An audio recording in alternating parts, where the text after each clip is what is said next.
Count it all joy. Charles is back online.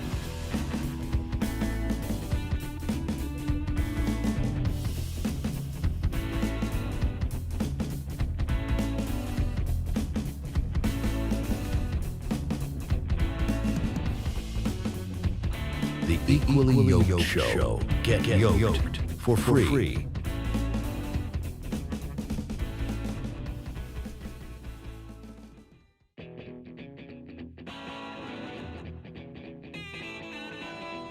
Count it all joy. Charles is back online.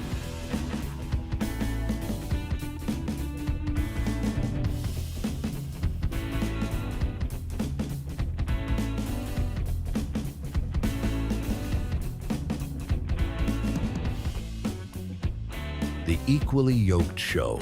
Get yoked for free.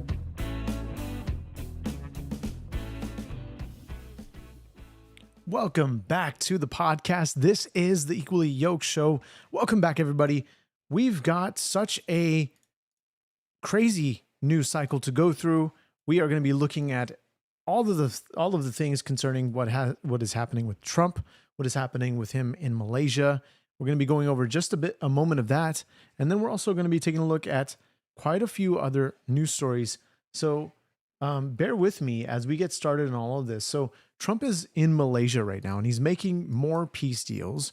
We have California breaking the law, and Zohran Mamdani is doing something that is actually good, but not in the way that you might think that I'm trying to communicate that. So first off, I do want to say thank you so much for being here. We are most definitely going to be covering a lot of different things today, and hopefully I can get your guys' comments and your chats, and just to get an idea as to what you guys are thinking concerning all of this. So I'm going to really quickly just adjust something. And again, I appreciate those that are just joining in right now. And I'm just going to bring up the light here. There it is. All right. Yeah, guys. So welcome to the Equally Yoked podcast. We've got a lot of stuff to go over. Now, this is indeed the peace that is happening, the peace deal that is happening in Malaysia.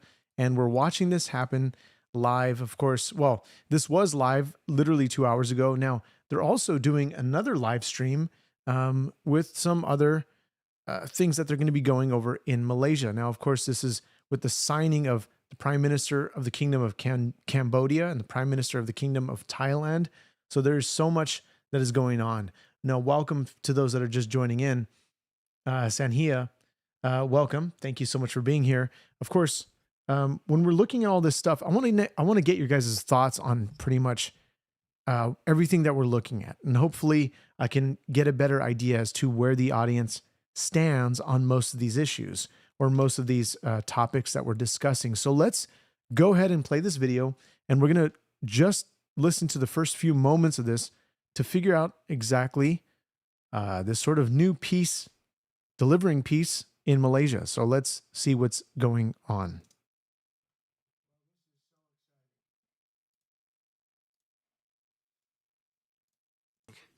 Because we did something that a lot of people said couldn't be done, and we saved maybe millions of lives on this one peace deal itself. And I'll tell you what makes me so happy is the two countries we're dealing with, and the third that helped so much, I appreciate so much.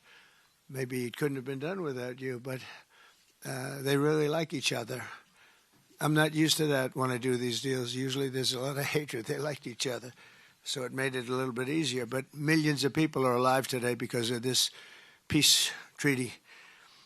So before I begin, I want to extend our deepest condolences to the Prime Minister, Newton, as well as His Majesty, the King of Thailand, and the entire nation on the passing of Her Majesty, Queen Sirikhet, the Queen Mother, and a beautiful, incredible woman who is so respected all over the world, actually respected.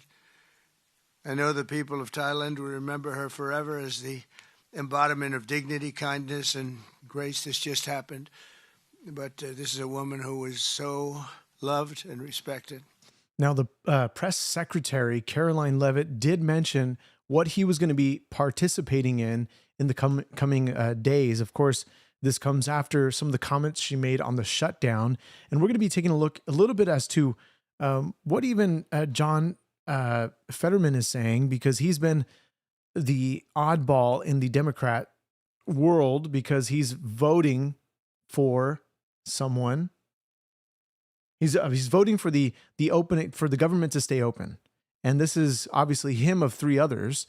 Now we're going to be looking at that in a moment, but this is, of course, on the heels of what Caroline Levitt was explaining that he was going to do in the next couple of days. So he is there participating in a lot of things outside of the U.S. Now, visiting with the leader of China, the Japan prime minister, and then, of course, this Cambodia-Thailand peace deal that's going on. There's so much that he's involving himself in. And of course, he's doing a lot more than Biden ever did in the first, couple of years of his presidency. Biden was not even really in the public. And also, too, even KJP, Karine Jean-Pierre, is trying to defend Biden again for whatever reason. Today, despite all the truth, honor the memory by bringing the blessing of peace to the nation she dearly loved. She loved this nation like few people love their nations. This is a momentous day for all of the people of Southeast Asia as we sign a historic agreement to end the military conflict between Cambodia and Thailand. And we're so honored to be involved in that. It was so important to me. Two great countries, but they were going at it. I want to congratulate the two courageous leaders, and that's what they are. They were courageous, who are taking this monumental step. Prime Minister Hun Manet and Prime Minister Newton. I also want to thank Prime Minister Anwar of Malaysia. I called him right at the beginning, and I said, you have two countries that are fighting right next to you. We need a third place. We need a sort of a neutral place, right? And he was there, and I said to him, if we get this solved, I'm coming to your country. And I told the truth, didn't I? A lot of times they say that, and that's the last you ever see. But I felt I had an obligation to come because you were so great, and the two men alongside of you are so great. Historic figures now. They're really historic figures. So I felt it was an obligation I had. I told it to you. That was about a year ago, and all of this has taken place. It's been so beautiful to see. It had started, and there was a lot of killing, and then when we got it stopped very quickly in this case. Some we did in 32 years. It took 32 years to get them stopped. They were fighting for a long time. This was very nasty, but it was stopped very quickly before it started, and the two leaders have great respect for each other. But the Prime Minister played a very important role in helping convene the two sides for discussions here in Kuala Lumpur.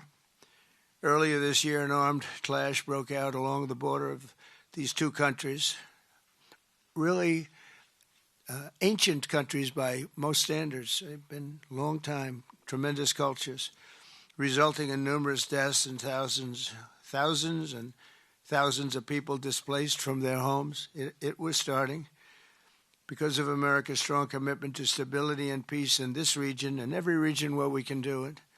My administration immediately began working to prevent the conflict from escalating. I held phone calls with both leaders. I was actually at Turnberry in Scotland when I did this. And we had a lot of phone calls, the three of us and then the four of us. Now, for those who missed it, as one did in the chat, Jerry, he was asking who died or who was he mentioning in the beginning. And that person that he was mentioning was the Queen Mother Circuit of Thailand. So just to recap for a moment, but he's going over, as he always does, just kind of congratulating at the beginning, and then he's going to get into more details here. And of course, the signing and all that's pretty much straightforward. We're going to move on to the next subject in a moment, but I'm glad for you, those who are watching and joining in. Please let me know your comments as to what exactly is, what you think about what's going on with this peace deal here in Cambodia and Thailand. We had a lot of phone calls. It was a beautiful day. I remember how beautiful it was. Turnberry is a great place, but I said, this is much more important than playing around the Gulf. So we sat there all day long making phone calls, and it was amazing the way it came together very quickly. I mean, really very quickly. You caused me very good entertainment. I could have had a lot of fun, but this is much more fun for me than anything having to do with almost anything, because you're saving people and saving countries. But ask them to choose the path of prosperity and peace over needless bloodshed and war. At the end of July, after extremely productive discussions, we reached a ceasefire agreement. And now these gentlemen, and they really are gentlemen, high-quality people, both went to college in the United States, and now these gentlemen are about to sign what we're calling the Kuala Lumpur Peace Accords. Good name. Both countries are agreeing to cease all hostilities and work to build good neighborly relationships, which have already started. 18 Cambodian prisoners of war will be released, and under this agreement, observers from ASEAN countries, including Malaysia, will be deployed to make sure that the peace prevails and endures. I have no doubt that it will. We have another situation like that right now in the Middle East, and Gaza. You might have read a little bit about Gaza, and that's another one we're very proud of. But we have a lot of people watching that. A lot of people. I think this is a much different kind of a thing. The two countries are getting along really well. Today, alongside this peace treaty, we also are signing a major trade deal with Cambodia and a very important critical minerals agreement with Thailand. The United States will have a robust commerce and cooperation transactions, lots of them, with both nations as long as they live in peace. And I really feel that when we make deals, we see two countries that we do a lot of business with. We do a lot of business with both of them. Now, I want to know you guys' thoughts in the chat or post video upload. Who else has shown this much level of drive to bring peace to the world? Now, Trump is most certainly utilizing his powers of the presidency, not like a king, like everyone says that he is, but powers of his presidency to bring peace to nations across the world. Of course, what he's doing in Hamas, with the Hamas and Israel deal, and of course, what's happening here today of what we're watching. Now, just to give you a little bit of a background as to this whole peace deal, we have the fact that these borders were defined by treaties between French, Indonesia for Cambodia, and Siam, Thailand, in the early 1900s. Of course, notably, this is around 1904 to 1907, the Franco-Siamese treaties. The temple, the famous temple, Preah, became a flashpoint in 1962. But the surrounding land and border alignment remained ambiguous. So over decades, the unresolved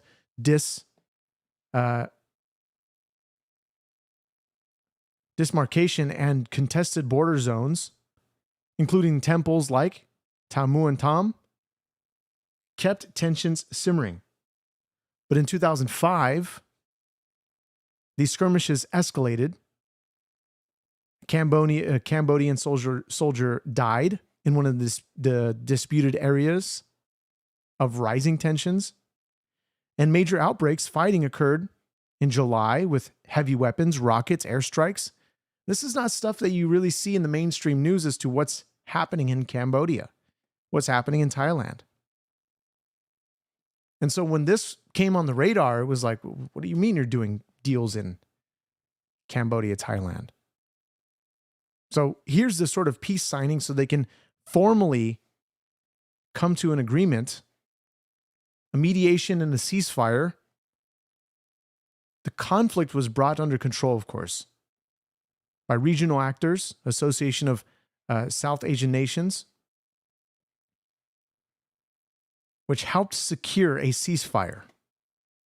But there's still lingering or unresolved issues, according to some reports, about the border, the sovereignty, and national pride issues persists. There's a lot that's going on here that we just is not really out there. we have to use that business to make sure they don't get into wars. But this is going to be a very long peace. So as you know, this is one of 8 wars that my administration has ended in just 8 months. We're averaging one a month. There is only one left. Although I heard that Pakistan and Afghanistan have started up, but I'll get that solved very quickly. I know them both, and the Pakistan, the field marshal, and the... What he's been doing to broker peace is by utilizing tariffs in order to get both sides to come to their senses so that they can knock off whatever type of skirmishes or killings that are going on. He is a president that's so most certainly by far, in my opinion, that has only been of course, in the most recent of presidents who are trying to bring peace, not only, of course, across our borders, but within our own country, within each individual state. Now he's working on California, but so far he let California do it itself and try to conduct and control and maintain the streets of San Francisco. But if he has to step in, he will step in. Prime Minister are great people, and I have no doubt we're going to get that done quickly. That one started up a few days ago. And I just feel it's something I can do. I do it nicely. I don't need to do it, I guess, but if I can take time and save millions of lives, that's really a great thing. I can't think of anything better to do. But the 8 wars that my administration has ended in just 8 months, there's never been anything like that. Never. There never will be either. I can't think of any president that ever solved one war. I don't think anybody. They start wars, they don't solve them. So nothing like this has been done in history, and it's an honor to be involved. On behalf of the United States, I'm proud to help settle this conflict and really develop good friendships, including people that work with each team. Look at these very distinguished people, except for my people. My people are much less distinguished, but they're very good. But look, my people understand the joke. But look at these very distinguished people, and I've gotten to know them. I want to thank Marco Rubio for being here. He was great. You always help. He's born for this job. He really was. He was born for this job. Secretary of State Jameson, thank you very much for all you did on helping too. He's the foremost expert on trade, and we're going to be doing another couple of stops where we'll be talking about no war, just pure trade.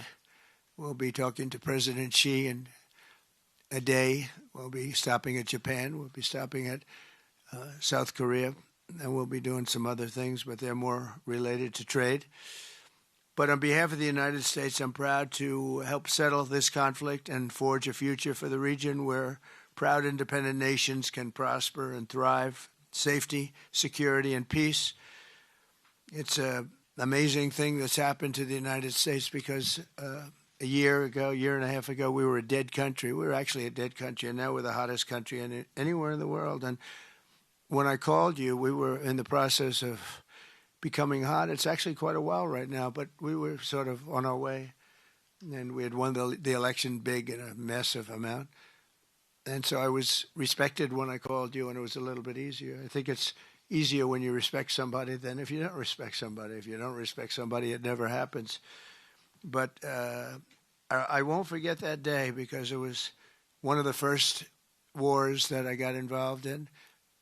And I love doing it. It's like, I shouldn't say it's a hobby because it's so much more serious than a hobby, but it's something that I'm good at, and it's something I love to do. The United Nations should be doing this, but they don't do it.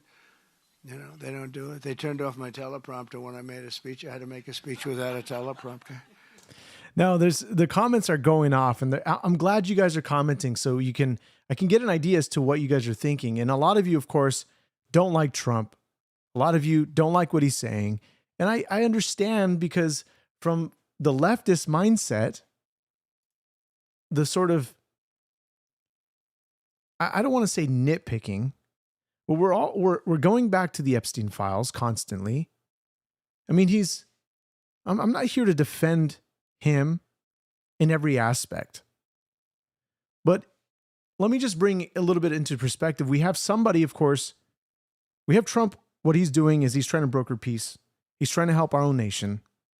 Somebody said that in the comments that he is he's the first president to leave during a government shutdown. I'm sure we can probably look up that information to see if that's even actually true. But he has people to be able to do that. And he's also a phone call away for them to, have him negotiate or talk or whatever he needs on the phone. But otherwise, he doesn't need to be there. He has people in place to be able to facilitate that. It's really the Democrats, as we've gone over the last podcast, the Democrats, even with Catherine Clark, and her comments regarding the fact that they're using this government shutdown as leverage, saying that families are going to starve. It's going to be hard for these families. Shutdowns are terrible. The same line that she kept repeating throughout the 20-minute interview, but saying that they're going to use this as leverage for their side. Now, we'll get to some of John Fetterman's comments in a moment, because as some are saying that he's breaking away from the Dems, but I think he's still considers himself a Democrat, according to one of his posts that we'll see in a moment. And then we're gonna go into Zohran Mamdani in a moment, because I think there's one thing that he's doing effectively. One thing. Out of all the other things that I really disagree with him on, because some, of course, in the chat are saying that he's trying to institute Sharia law. Even one of the comments that he's about to mention in one of these videos, talking about the fact that he does not have to say that he's Muslim at all.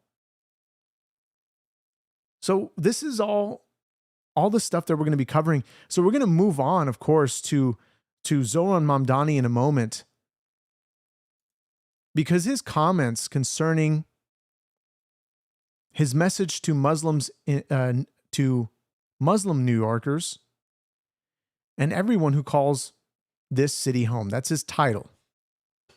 Mamdani is, what he's doing effectively in this game is he's taking directly from the playbook of conservatives, the likes of which Charlie Kirk. Now, he didn't run for any position in government, but he was very heavily involved in politics, and the likes of Trump, where he's also garnered hundreds of millions of views on TikTok, gone on podcasts, and have made the rounds with a lot of popular people such as Joe Rogan.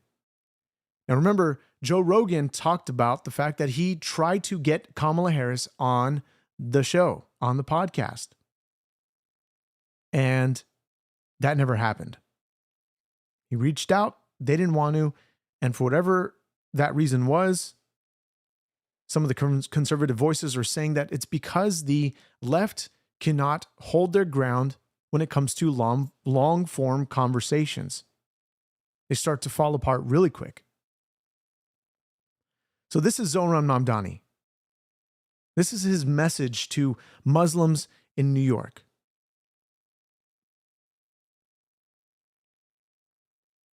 I must say, first of all, before we play this clip, that Zohran Mamdani is, as someone said before in the chat, he sounds like a villain. And for me, he sounds like a villain in a Batman movie. That he's the mayor, he's the governor.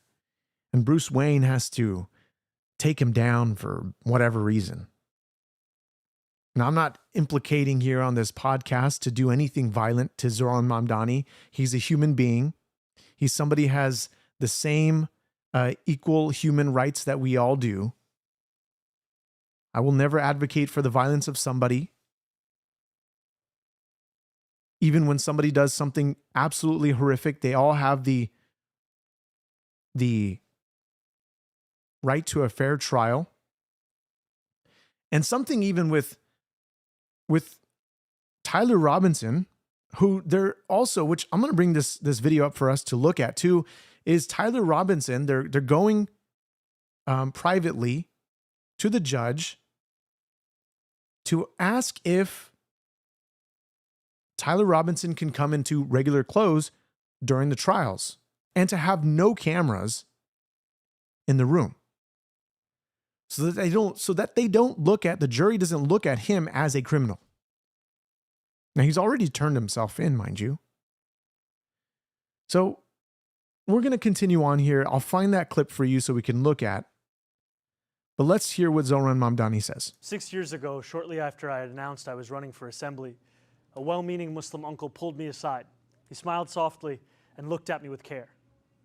In a quiet voice, he told me I did not have to tell people I was Muslim. His eyes kind, his beard proud, and his face heavy with the implication of the unsaid. I had not learned the lesson that he had been taught, time and again. It is the lesson that safety could only be found in the shadows of our city, that it is in those shadows alone where Muslims could embrace the fullness of our own identities, and that if we are to emerge from them, then it is in those shadows where we must leave our faith. These are lessons that so many Muslim New Yorkers have been taught again and again. And over these last few days, these are the lessons that have become the closing message of Andrew Cuomo, Curtis Sliwa, and Eric Adams. Yesterday, Andrew Cuomo laughed and agreed when a radio show host said that I would cheer another 9/11. Yesterday, Eric Adams said that we can't let our city become Europe. He compared me to violent extremists, and he lied when he said that our movement seeks to burn churches and destroy communities.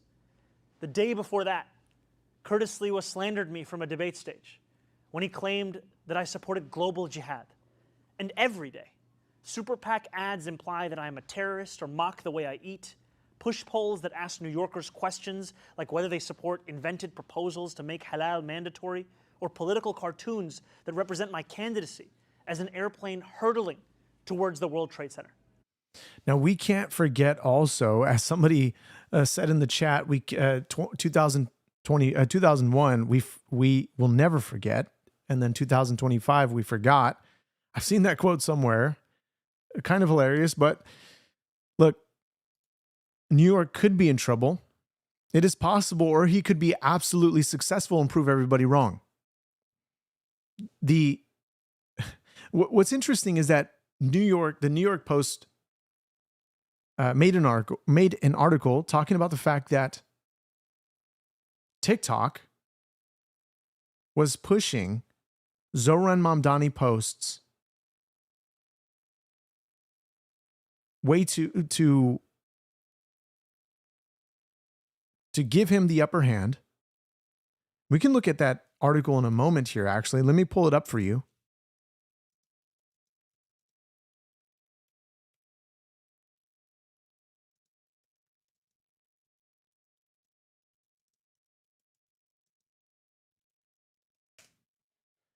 So,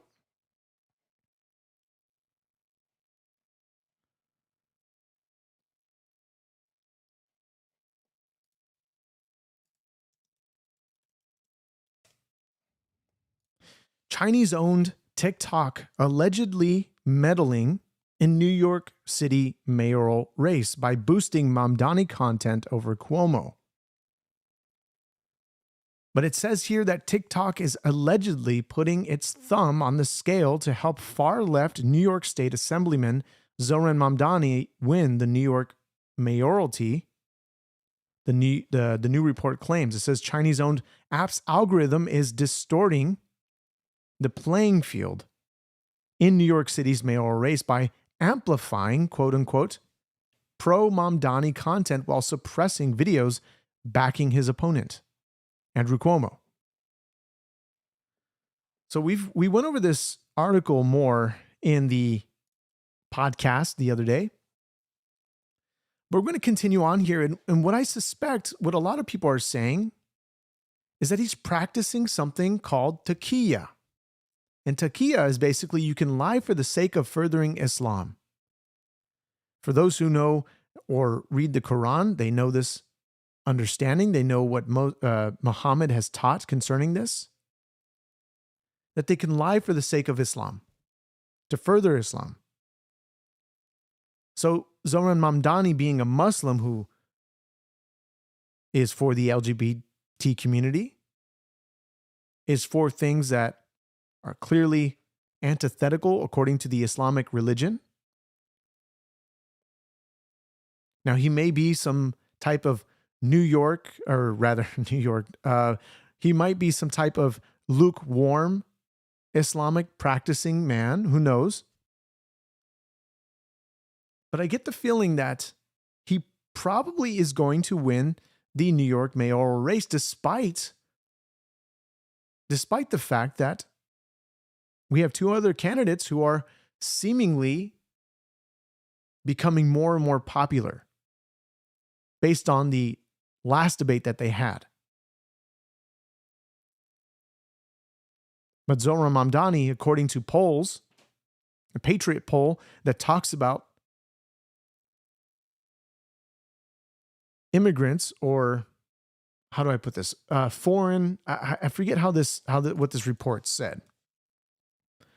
But to summarize it, that foreign-born immigrated to America who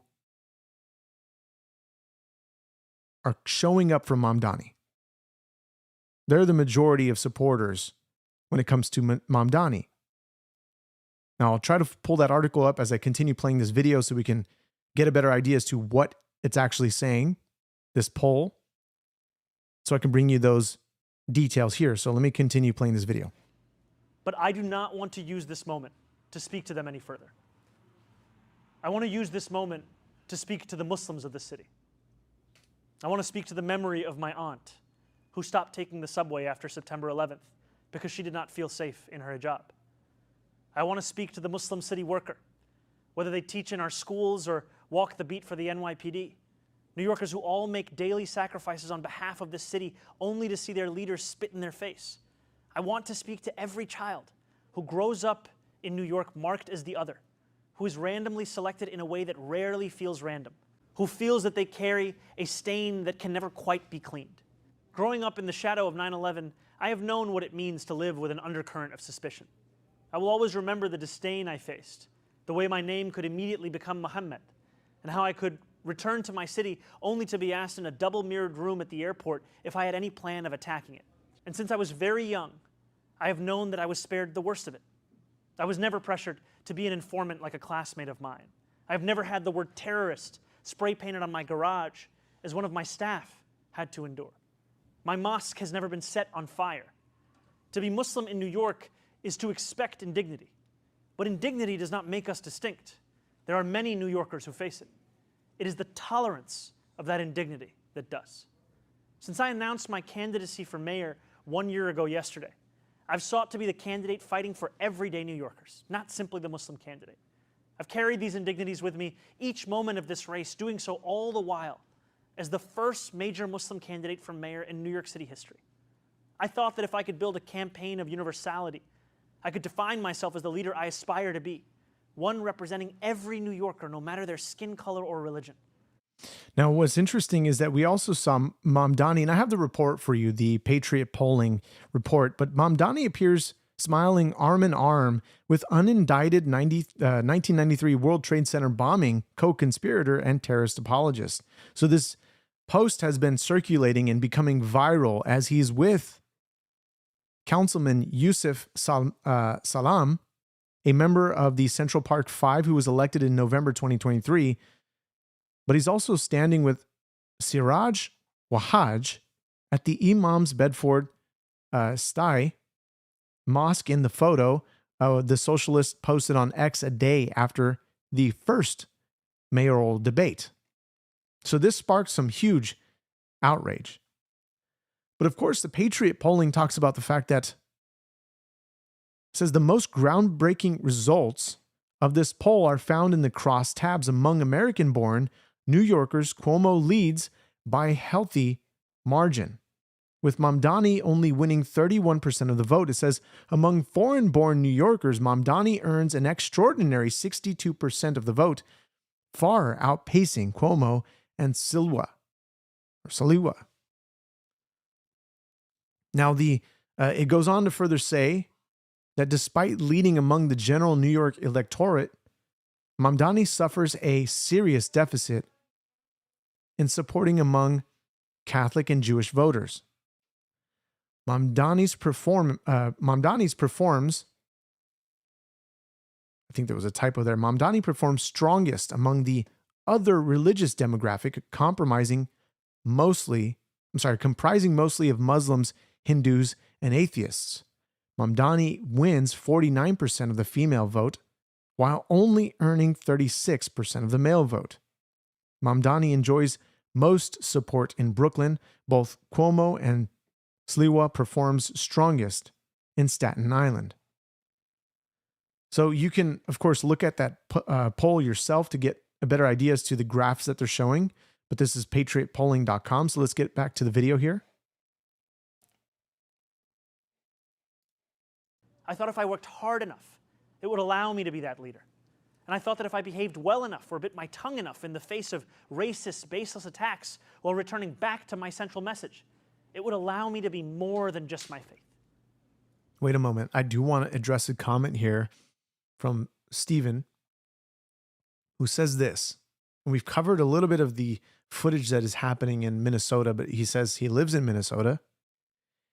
And they think they're going to take over here too, but the Muslims here are so dumb, according to his words. He says they don't even know we have fraud laws. They tried to get off by just not knowing. So we'll see what's happening there, because there's a lot of footage that we've seen come out of Minnesota. But let's continue on here. I was wrong. No amount of redirection is ever enough. In doing this, I have told the wide-eyed young boy in Jackson Heights or the first-time voter in Parkchester that they too should remain in the shadows. I am becoming that same uncle who took me aside. No more. The dream of every Muslim is simply to be treated the same as any other New Yorker. And yet for too long we have been told to ask for less than that and to be satisfied with whatever little we receive. No more. For as long as we have lived, we have known that no matter what anyone says, there are still certain forms of hate acceptable in this city today. Islamophobia is not seen as inexcusable. One can incite violence against our mosques and know that condemnation will never come. Elected officials in this city can sell T-shirts calling for my deportation without fear of any accountability. The consequences are stark. More than 1 million Muslim New Yorkers exist in this city only to be made to feel as if guests in our own home. No more. We stand on the precipice of an election, but that is not what today is about. We know that in less than 2 weeks, we will say goodbye to a disgraced former governor and our current indicted mayor. The bigger question is whether we are willing to say goodbye to something much larger.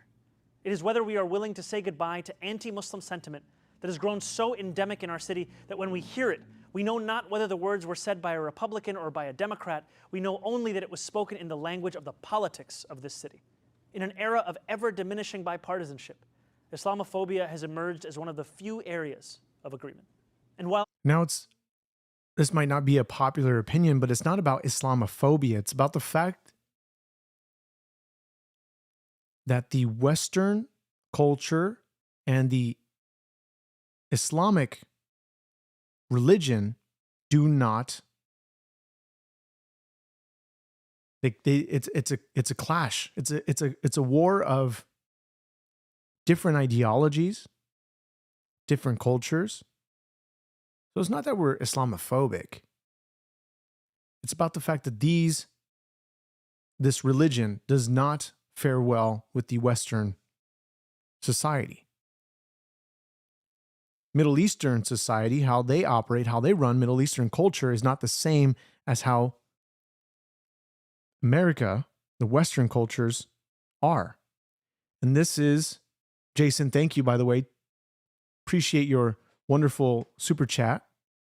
God bless you. And this is what people don't understand about this chant, from the river to the sea, Palestine will be free, or even Queers for Palestine. We've seen the videos, we've seen the evidence of the fact that they will not tolerate queers in Palestine. And most certainly will they tolerate anybody who's even the color black, because they treat them as slaves. They despise them. You try to go into Gaza, you try to go into the West Bank, Judea, Samaria, where the Palestinians hold control. What's going to happen? Nothing good for you. I can tell you that much. I appreciate all who have rushed to my defense over the past 2 days. I think of those Muslims in this city who do not have the luxury of being the Democratic nominee, who do not have the luxury of being deemed worthy of solidarity. While my opponents in this race have brought this hatred to the forefront, this is just a glimpse into what so many Muslims have had to endure every day across the 5 boroughs that we call home. And by the way, I do want to address another comment by YouTube Punk who's saying Christians don't tolerate LGBTQ. Look, Christians, even though, according to the scriptures, same-sex marriage, same-sex relations, these are sins, but doesn't mean that we don't love the person regardless. We just don't love the sin. It's destructive not only for themselves, but it's also destructive for society. You have same-sex marriages, you won't have an increase in population. You have same-sex relations, you contract diseases. A lot of terrible things that happen with same-sex, everything. You have the mind that breaks down from the mindset of LGBT, the chemistry in the mind, everything that happens, it's destructive. It is very destructive. Sin is a destructive force to the person, to the human beings, to the human being themselves. Any type of sin. We're all sinners. We all fall short of the glory of God. That's the truth. But God desires all to come to the knowledge of the truth, which is Him, and that He has sent His Son into the world for salvation.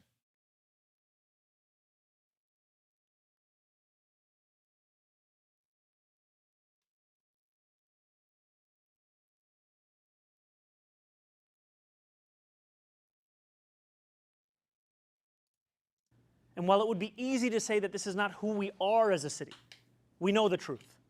This is who we have allowed ourselves to become. A question lies before each of us. Will we continue to accept a narrow definition of what it means to be a New Yorker that makes smaller the number of those guaranteed a life of dignity? Will we remain in the shadows, or will we together step into the light? There are 11 days remaining until Election Day. I will be a Muslim man in New York City each of those 11 days, and every day that follows after that. I will not change who I am. I will not change how I eat. I will not change the faith that I am proud to belong to. By the way, I do want to address another one of your comments. You're saying, no, bro, that's your religion. Stop imposing it on others. Well, can we say that to Islam as well? Because they're going to impose it on us by Sharia law. They're going to impose it on us in every aspect. LGBT has imposed it on us in our schools. They forced their way in. It's tolerance, the Overton window that they pushed. It's first, just accept it. And then now you have to agree with it. Now you have to call us by our pronouns. And if you get it wrong, we're going to attack you. We're going to shame you. Look, America was founded on godly principles. Just look back. You trace the documents back, what happens? You begin to see God throughout the documents.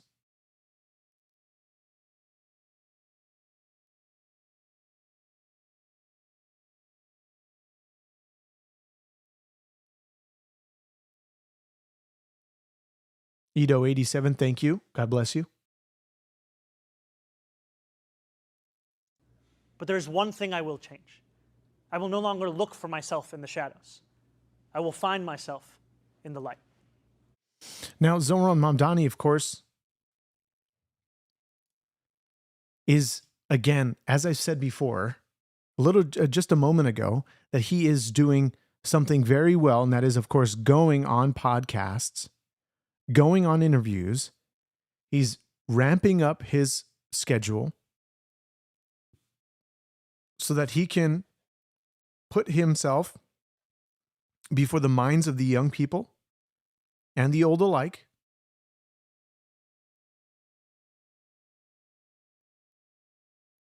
And here he is on the Flagrant podcast.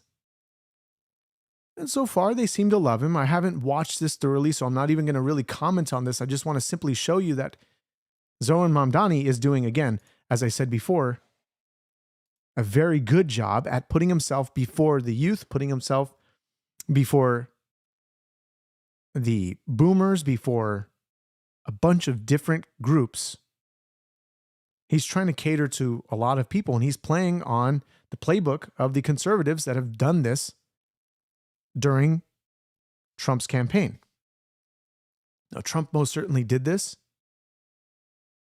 And I think, if I'm not mistaken, in this clip, Andrew is going to mention something of this right at this moment in the podcast, I think. We're going to watch just a couple minutes of this, and then we'll move on. America doesn't have allies, it has interests. And I think that politicians are often that way. I can't speak about By the way, I do have to apologize. First of all, I do have to apologize that there is going to be possibly some vile language, because this is the Flagrant podcast. They speak with cursing and all that stuff. So just a heads up, if those are watching with kids around, put on headphones, cover your kids' ears, send them to do homework or something. I don't know. Just a fair warning. you, but like Hochul needs reelection and she's going to, it's next year, right? I imagine she's thinking, okay, if I raise taxes like you would want, I might lose some of my constituents. But she's also probably thinking, if this guy is such a tsunami and if I rebuke him, I could also lose people. Mm-hmm. So is your strategy to have so much support in a Trump-esque version? Like, he's the only other example I can see that has like found a way to completely transform his party. Is your strategy get so much support that Hochul's political future is dependent on her connectivity to you? My strategy is to build the political will such that Governor Hochul has a partner in delivering universal child care. Good man. He's a politician. He's a politician. Look. Governor Hochul has spoken. Bend the knee. Governor Hochul has said she wants to deliver universal child care. What she's had in the mayor we have right now is someone more focused on getting out of jail, right, than actually funding these kinds of programs. Or partying. We're going to bring 11 to New York. That is a fire idea. You shouldn't even know what that is. I didn't know what it was until you posted the clip, and I was like, and now you're like, let him run again. That's all he needs to me. You can still bring it though. Yeah, that's still on the table, bro. Okay. You were saying. So I think it's what are you using your political capital for? Because the same people who will say, oh, we can't afford free buses. We can't afford $700 million a year in making the slowest buses in America fast and free. I don't agree with that. I think you can. Like, no. Like, but here's the thing. Like, Can I put that on the website? You can put whatever you want. yeah. Like, I also think this idea that like New Yorkers are going to flee because of a 2% increase. It's like, I've been everywhere else. You're not going anywhere. Bill Ackman's not going nowhere. He's going to be in the Hamptons all fucking There's only summer. one place to write those tweets. That's it. New York City. Exactly. Every character you want. Your AC goes out in July in Miami. You sweating writing tweets? There's He's no way. spending more money against me than I would even tax him. Every day it's like $1 million. It's like $1 million. I'm like, Habibi, I don't even want that. You're going above and beyond. Okay, but so I don't think anybody's moving, and I honestly feel that way. And like I'm in the tax bracket. We're going to tax more. Like, dude, if you're going to deliver all this shit for 2%, give it. I'm 100% supportive. It makes life easier for New Yorkers. This is my one identity in my entire life is a New Yorker. It's the thing I care the most about. But now I just looked this up for a moment to see exactly, because he's seems to be pro Zohran Mamdani here, just right out the gate. But he is, of course, located in Soho, New York City.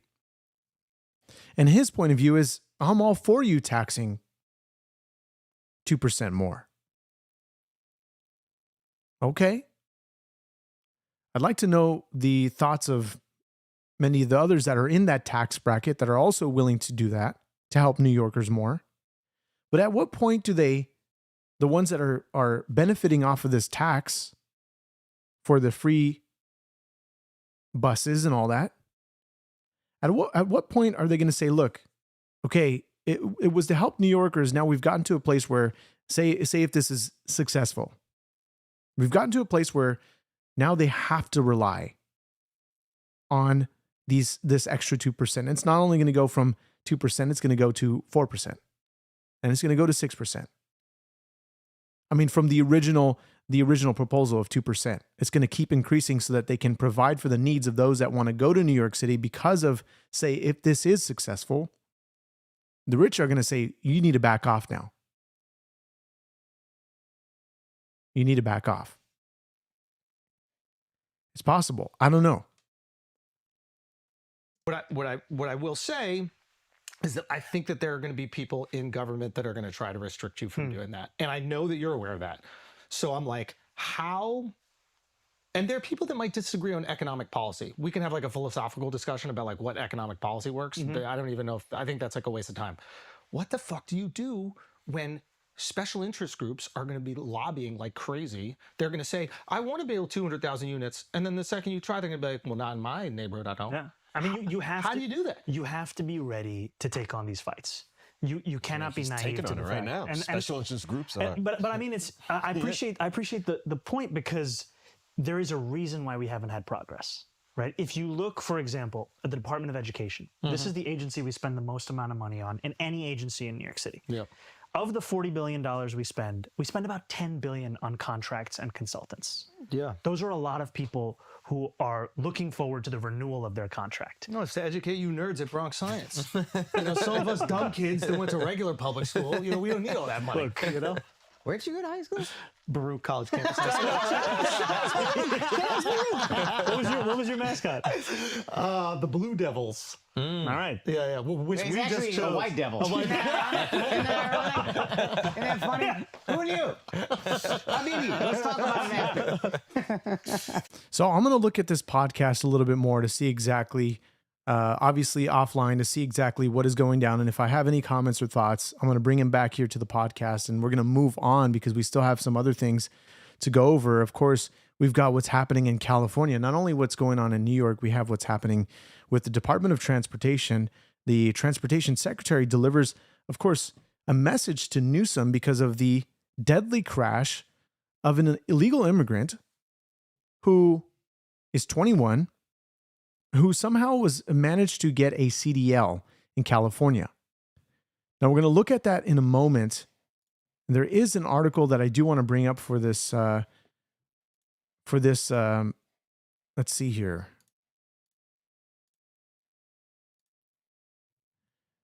I guess it relates to ICE, but it's not necessarily tied to this. Okay, so we're going to take a look at this video because this is in the state in which I live, California. And if anybody has seen this footage, you might see it on this newscast. I think, you actually will most certainly see it on this newscast. But there was no indication of him actually even slamming the brakes because he was intoxicated and being charged with murder, being charged with DUI, all this stuff. So let's take a look. The Transportation Department says the state of California broke the law by giving a commercial driver's license to a migrant accused of causing a freeway crash, killing 3 people. A new report claims California upgraded the driver's license 6 days before the accident, ignoring a federal order to comply with new restrictions banning illegal aliens from operating big rig trucks. Let's bring in Transportation Secretary Sean Duffy. Mr. Secretary, thanks for taking the time with us this afternoon. It's good to see you. You contend that this person, Jashanpreet Singh, should have never been behind the wheel of this truck. That's right. So we did a nationwide audit, John, that showed that a lot of the states were issuing foreigners commercial driver's licenses, and they're doing it illegally. So at the end of September, we said no more, stop all foreigners from getting driver's licenses. It's called a non-domiciled CDL. Every state said they're complying, including California, John. Gavin Newsom said, I'm going to comply with the rule. But we saw with this crash, which you just showed, was the fact that Gavin Newsom didn't comply because he allowed a week ago this driver's license to be upgraded to a non-restricted driver's license. Had Gavin followed our rules per DOT, this guy would have never been on the road. 3 more people would be alive. So we're doing this because we're seeing a lot of foreigners, those who can't speak English, on our roadways, and it's harming the American citizens who want to be safe as they're bringing their kids to school, they're going out for groceries, or they're going to work. And so what we've done to start, we pulled $40 million, John, from California on one issue. But they're at the cusp of losing another $160 million. I don't want to take their money, but we will hold their money back if they don't comply with these really important rules. So Gavin Newsom has to get on board, stop lying, and follow DOT rules. Yet here is the governor's response to all of this. He said, quote, "This is tragic, and as with every tragedy over the last 10 months, Secretary Noem has ordered Secretary Duffy to look for every opportunity to manipulate the facts to score cheap political points. But the facts remain. The state does not determine commercial driver's license eligibility. The federal government approved and renewed this individual's federal employment authorization multiple times, which allowed him to obtain a commercial driver's license in accordance with federal law." Now, of course, I do want to mention a very important comment here because King James, you say, and I agree with you, California is literally trying to legalize kidnapping too. Now, if anybody doesn't know about what's happening in California when it comes to AB 495, when you read the text, when you read the actual documentation, the information that is supplied as to the boxes that you have to check out, the things that you have to write for the affidavit when you present it to the school. Basically, also, it says that the person who is signing off on this literally don't have to check any of what you're saying. They don't have to check it out. They don't have to verify it. Now, we already have laws in place for that. But this takes it to the extreme of for those that are getting deported.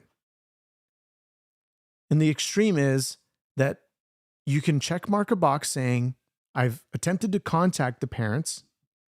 And at this point, you can make medical decisions for the child. You can make health decisions. You can make a whole lot of different decisions on the account of you putting that the parents were deported and you tried to contact them and you're there to pick up.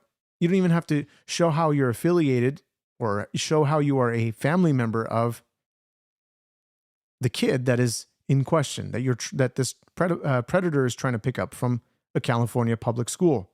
It just passed. Gavin Newsom passed it. Gavin Newsom is wrecking California with his own wrecking ball.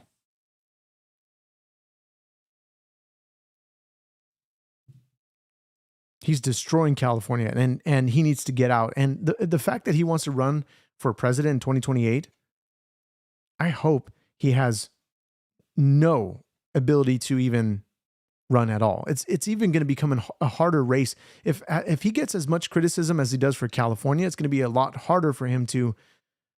He's going to have even more criticism when it comes to him running for president. He will get destroyed. Now, Trump apparently is putting out there more 2028 hats. Could this be a troll? Maybe. I don't know. But it seems like he might be running for 2028, running in 2028. It's very possible. Now, if his track record is continuing on, as it is, where he's making these peace deals, he's able to sustain peace throughout the world, throughout the interior of the United States. If he's able to do and deliver on his promises made during his campaign, I think he will win a third term, if he does indeed run again. He's passing the buck back to you. What do you say? Yeah, so it's nice to see Gavin tap dance in a tweet. Good for him. But the truth is, we do set the guidelines by which licenses can be issued. We sent that guidance out. Gavin Newsom said, I'm not going to follow it. I'm going to allow this foreigner to get an upgraded license that was Gavin Newsom's choice. The states issue commercial driver's licenses. We give the guidance, they issue them. I gave the guidance, Gavin Newsom didn't follow it, and 3 people are now dead because he refused to follow the rules that come from DOT. So again, nice effort to try to pass the buck. But again, this is really simple stuff. Keep your citizens safe. Keep foreigners off the roads, especially those who aren't trained. Stop giving licenses illegally to people who are not in the country lawfully. Very simple stuff, John. Right. We should also point out, too, that the employment authorization was given to Singh under the Biden administration as well. There's another tragic crash, this one in Florida that we covered as well. Harjinder Singh is the one allegedly behind the wheel here. We have discovered the following, and this is pretty shocking. Singh failed his CDL knowledge exam in Washington state 10 times over the course of 2 months, failed his air brakes knowledge exam 2 times, but Washington still issued his first CDL and California issued him another CDL. People at home might think, how in the world does that happen? Now, of course, it says here that if you're not a U.S. citizen or you are in the U.S. with some limited legal presence status, for example, DACA, TPS, or a visa, you likely cannot get a CDL or upgrade a CDL in California under the current rules, or at least the DMV that has paused issuance for non-domiciled persons. The DMV language indicates that the applicants whose legal presence or status is limited term, non-resident, non-domiciled, the DMV is not issuing or renewing CDLs or CLPs. So who we're watching here is we're watching the Transportation Secretary firing back at Gavin Newsom for his mistake in issuing an upgraded CDL to this illegal immigrant who smashed into quite a few cars. I think 8 it was, injured 4, killed 3. And this is just following what happened when another illegal immigrant who was upgraded to a CDL made an illegal U-turn in the middle of a freeway. Yeah, so I think this was some great reporting from Bill Malusian. I don't know that the exact numbers are right, but he is right to say that multiple failures and still this driver got his license before killing 3 people in Florida. And the truth is, I think we have a lot of fraud and abuse in the commercial driver license issuing space. Companies that are here testing drivers. Again, the driver that we're mentioning in Florida, he didn't speak English. 3 or 4 road signs he couldn't read, and a clear violation of the rule. So the question becomes, if you can't understand English, you can't understand road signs, how in the heck can you ever pass a test to be issued a commercial driver's license? You can't do it but for fraud. And so that is another investigation that we have undertaken to find out who are the good companies, who are the fraudulent bad companies, and we have to root them out. Again, you should expect to be safe when you're on the road. And by the way, John, it's these very foreign drivers with these kind of licenses that don't just drive the big rig or the tanker. They're also driving school buses, getting behind the wheel, taking kids to and from school, and there's no certainty that they actually have the skills to drive those vehicles. They understand the English language to stay safe when they're on the roadways. So a whole bunch of issues at play. And again, this comes under the backdrop of Joe Biden and Democrats letting 10 to 15 Look at that vehicle that slams into the truck. million illegals in the country. That's wild. Now, coming off of what Charlie Kirk has said when it comes to everybody talking about the fact that if he sees a black pilot, he's going to hope that they're qualified. If your kids were going onto a school bus, you would want to hope that they're qualified to have a CDL or the type of class driver's license that is legal, that is issued to them legally, and that they can read all the signs, the road signs and the postings. They understand the language. They can speak the language. You'd, of course, want to second guess for your child that you're putting your hands in their lives. That is scary. That is absolutely scary. And now Gavin Newsom and others. And by the way, another comment here, Max Tack says, why a black pilot specifically? Because the United Air CEO literally said that they are mandating that they have applicants, that 50% of the applicants are minorities and people of color. Mandating 50%. Their classes, air traffic control. Mandating. This is why people of color. This is why minorities.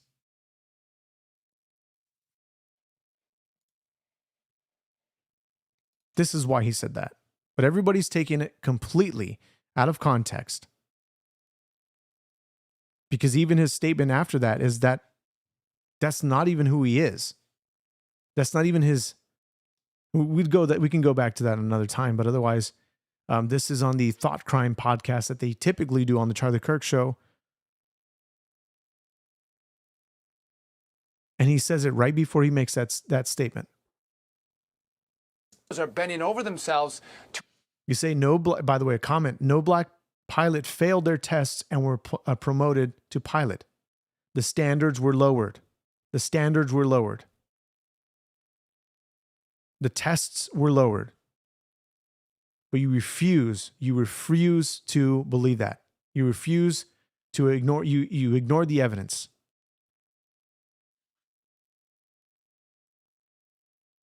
To allow them to get commercial driver's licenses. And again, Trump administration, Donald Trump has said, we put America first. We are going to stop this charade. No more licenses until we can figure out how many problems we have in the system. And so Gavin didn't follow it. We put the rule out, and now we're going to take his money. We have other steps after money that we can take with California, but I want them to comply, John. Another big issue I'd like to take up with you briefly, Mr. Secretary, and that is the looming massive travel season and what's going to happen at airports. You were at the Philadelphia airport. Now, of course, on the heels of the shutdown, he's going to comment on this, but I do want to mention also another comment. Tish, you say you had a drunk illegal crash into your house, and they could never. Let me go back to it before I leave it. It says, and they could never find out the person who it was. It says, because there were so many different people listed on the car that they couldn't find an address to anyone. That is terrible. And for those that are supporting this in the chat, like, is this really what you want? You want people to have this ability to harm families like Tish?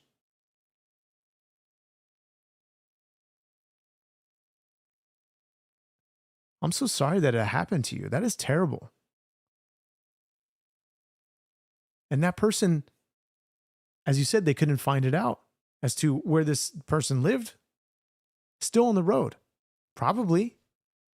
Unless they caught him or her, whoever it is.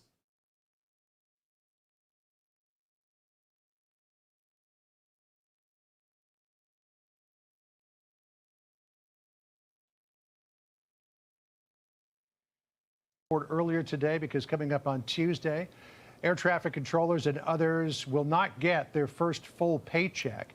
Axios talked to one air traffic controller in anonymity who said, quote, eventually people are going to have to make human decisions. The second one, missed paycheck, will likely be where people can't last any longer without money coming in. So the suggestion there is that they may not show up in the control centers and the towers. There are already ground delays and ground stops at some airports across the country. If the government doesn't reopen and these air traffic controllers and others don't get paid, what's going to happen as we head into the Thanksgiving and Christmas travel season? Yeah, so first off, yesterday the air traffic controllers got a pay stub email to show what their future check is going to be that's supposed to come on next Tuesday, and it showed a big fat zero. They're not going to get paid anything from the federal government for the work that they provided. Now, they've done a great job. They've been coming to work. We've had minimal disruption throughout the airspace. There has been some areas where we've had more people calling in sick. But I think as we get closer to Tuesday and then after, I think you're going to see far more disruption. It's my job to make sure the airspace is safe. And so if we don't have enough controllers, we slow down traffic, which means you'll see more delays, you'll see more cancellations, but safety is a top priority. It's really simple, John. Open up the government, pay these controllers, and then sit down and negotiate. But no one can be held hostage by Democrats. And the air traffic controllers will not be held hostage either. They're looking at getting second jobs. They're looking at driving for Uber, DoorDash. They have gas payments, put in their car. They're paying for childcare, mortgages. They're like every single American who may live paycheck to paycheck. They can't afford this. They actually have the airlines, John, that are sending food in to the towers and the centers to say thank you for showing up, and I'll take a little bit off your back. I'm gonna provide you a lunch or breakfast or a dinner. We're gonna help you out. But it shouldn't be that way. They should get their paychecks, and it's Democrats. If you're delayed this weekend, it's Democrats' fault that they won't open the government and they have air traffic controllers who are wildly frustrated that the Democrats care more about illegal health care than they do about these great patriots who work in our towers. Well, there's nothing that looks like a light at the end of the tunnel at this point. Mr. Secretary, thanks for joining us. Appreciate your time, sir. Hey, everyone. I'm Emily Campagno. So as we move on here, because we've got California, I mean, just completely tearing itself apart by Gavin Newsom and his leadership, failing as governor, wanting to run for president. We also have Karine Jean-Pierre, who discusses in her new book, as we see in this broadcast from CNN, this interview, she's being challenged because we've seen from all the reports that came out after Biden left office that his cognitive function was declining tremendously. Staffers came out about this. This broke the news. I forget the interview that he was in where he wasn't even all there.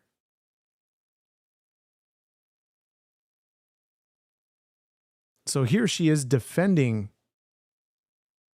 Biden once again after she's apparently going independent. Here she is. The party lines. More lies. Is with us now. Karine, thank you so much for being with us. Thank you so much, Brianna, for having me. I appreciate the opportunity. There are many points in this book where you have criticism for Democratic Party leadership and how they've messaged. As I mentioned, you're now an independent, hence the title of your book here. Who are you taking issue with specifically?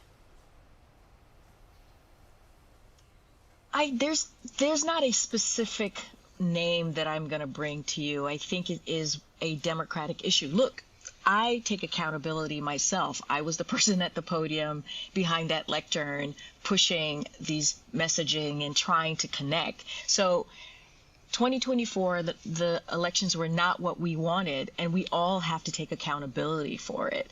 And so I'm not running from that. I'm talking about this moment that we're in right now. And what I am talking about in the book, especially towards the end, there's a call to action. There's a call to meet the moment. And millions of Americans feel the way that I do when it comes to the Democratic Party just not meeting the moment. We want them to fight. We want them to show teeth. We want them to have a strategy on how they're going to fight back in this moment, not strongly worded letters. We don't want that.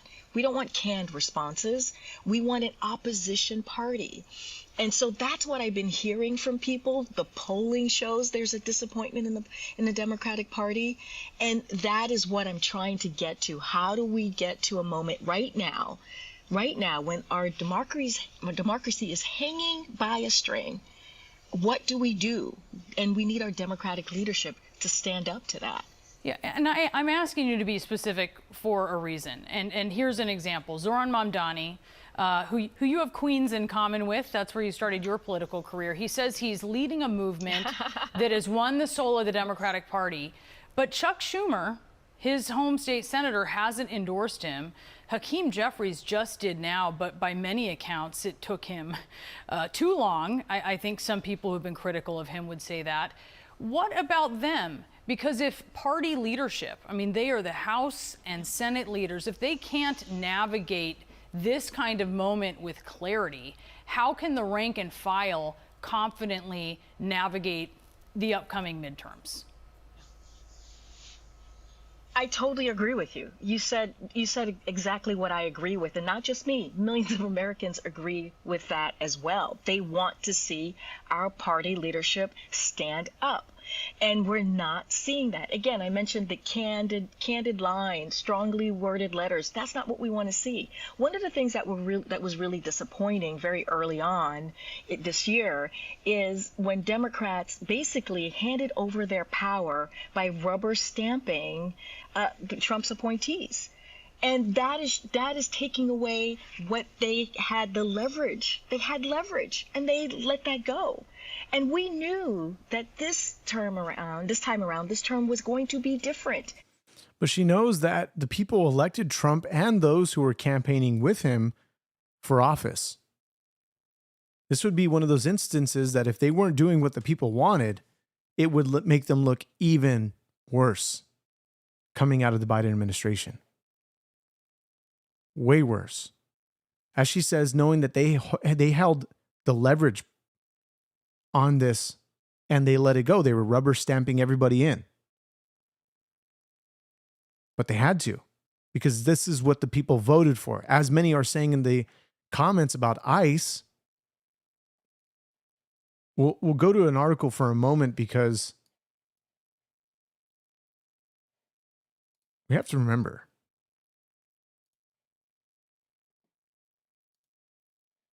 what the Trump administration campaigned on right at the start, of course, was secure borders.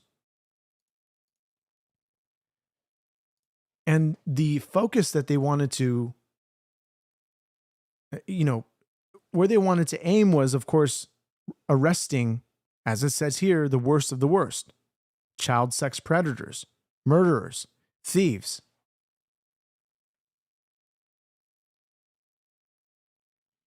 Here we go. It says these are some of the people that are mentioned. It says Washington yesterday, U.S. Immigration and Customs Enforcement arrested the worst of the worst criminal illegal aliens with convicted for lewd or lascivious act with a child under 14, sexual assault, second-degree murder, and robbery. Here's a quote. It says, every day, and despite the Democrats' government shutdown, our ICE officers are arresting pedophiles, sexual assailants, murderers, and violent criminals, said Assistant Secretary Tricia McLaughlin. It is unimaginable to think sanctuary politicians put these monsters and sickos over their own constituents. American citizens deserve better. Under President Trump and Secretary Noem, we are making America safe again, one depraved criminal illegal alien removal at a time. Says the worst of the worst arrested yesterday include Alejandro Gonzalez Ortiz, a criminal illegal alien from Mexico convicted of lewd or lascivious act with a child under 14 in Santa Ana, California. Froilan Mejia Oliveira says a criminal alien from Mexico convicted of sexual assault on Collin County, Texas. Juan Leva, a criminal alien from Honduras convicted of second-degree murder in Durham County, North Carolina, says Jose Valesio, says a criminal illegal alien from El Salvador convicted for robbery in Los Angeles, California.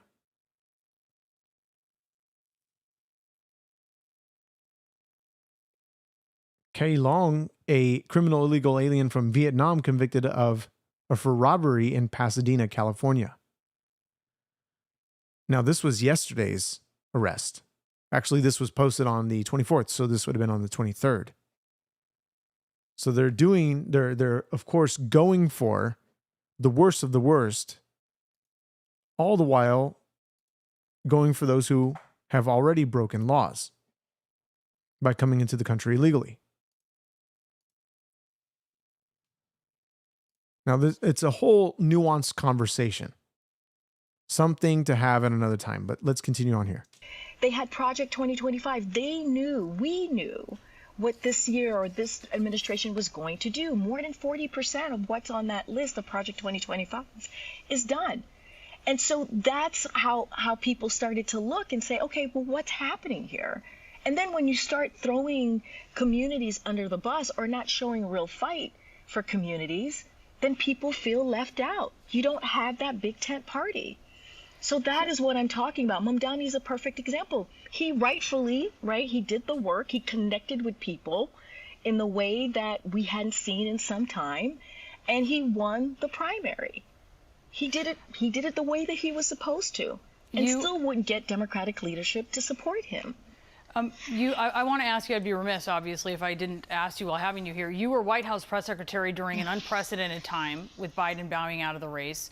I mentioned you criticized the party in here. You also criticized Democrats in the party for how they treated Biden.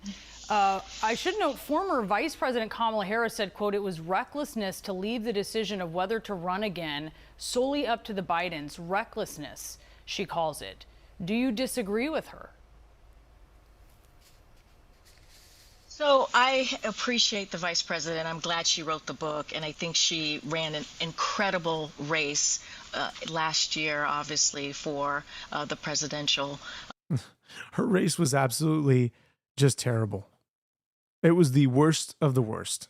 I mean, just right on par with Joe Biden. It was bad. It was bad, but now she's on this new book campaign.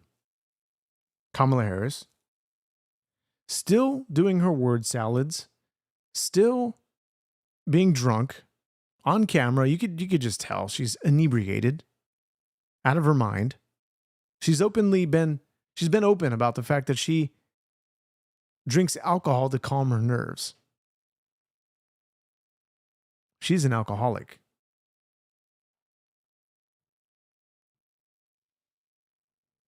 But she's going on her book campaign. Election.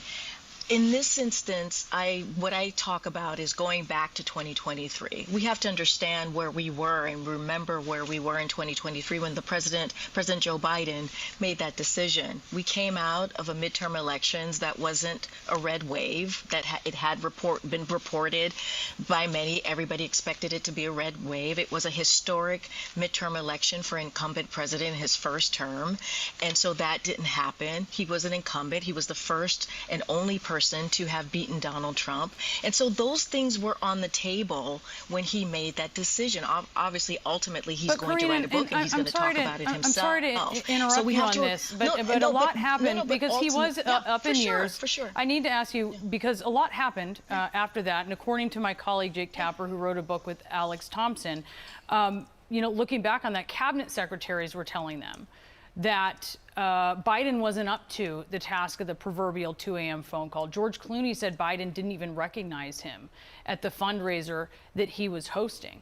I mean, we're talking 2023, 2024. Yeah, and why didn't you have concerns? Why didn't you raise them? So I did not have any concerns. I saw him on a daily basis, Brianna. You know that. I saw him every day. I engaged with him every day. Now, did he show age? No one is denying that. Yes, he showed age. This is a president that was sharp. This is a president that pushed his staff. This is a president that was on top of what the policies that he cared about that were important to the American people. And let's not forget, he also was leading a coalition, an international coalition, when it came to something that we hadn't seen in decades, when it came to the war in Ukraine. There was a lot going on. You just said it in asking me one of the questions. It was an unprecedented time.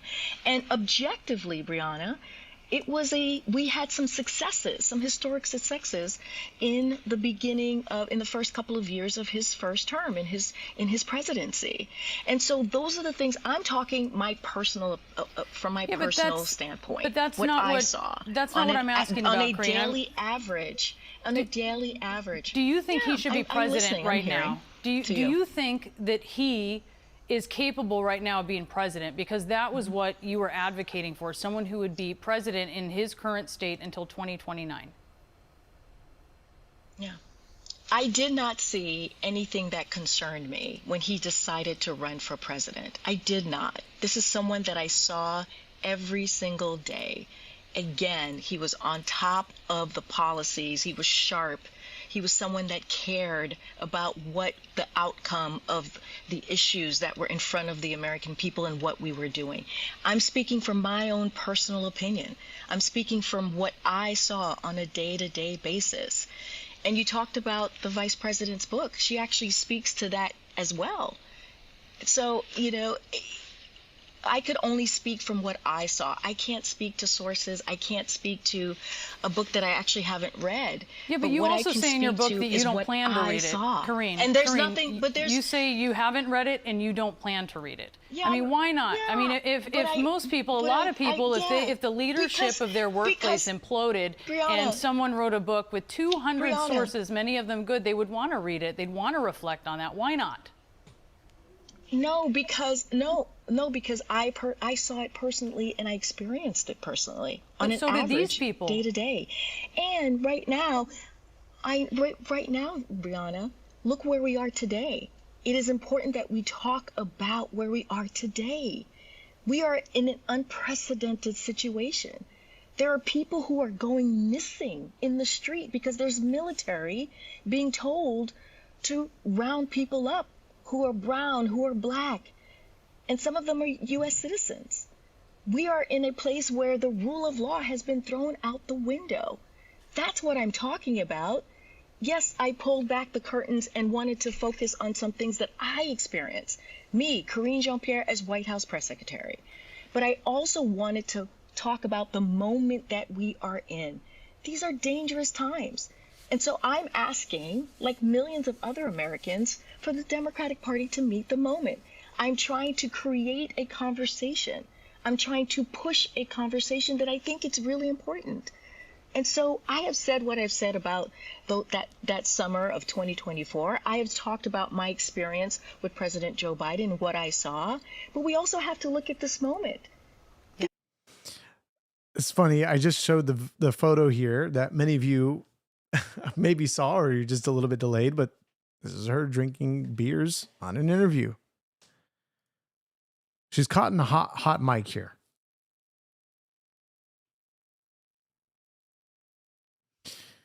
It's a whole nother conversation. But anyway, we're gonna move on here because there's just other important matters to go to rather than focusing on the last administration that did absolutely terribly. We all are entitled to our own opinions here. But this is funny. I found this very funny because it just is. It just is funny. So I want to know maybe your guys' thoughts. I don't know if you even care about this, but this is a woman who's on TikTok talking about the fact that people are saying that she looks like a Democrat in the comments because of her nose ring. Seems like they have a look that everybody is associating Democrats with. I mean, Democrat women. Now, without getting into the nuances with how Democrats look, how they carry themselves, the ones that are on the No Kings protests and such. And I do want to stop to mention your comment again, YouTube Punk. You say candidates can't have beers on that campaign trail. Do you think all black women look alike? Huh? What does my comment have to do with black women or black people or anything?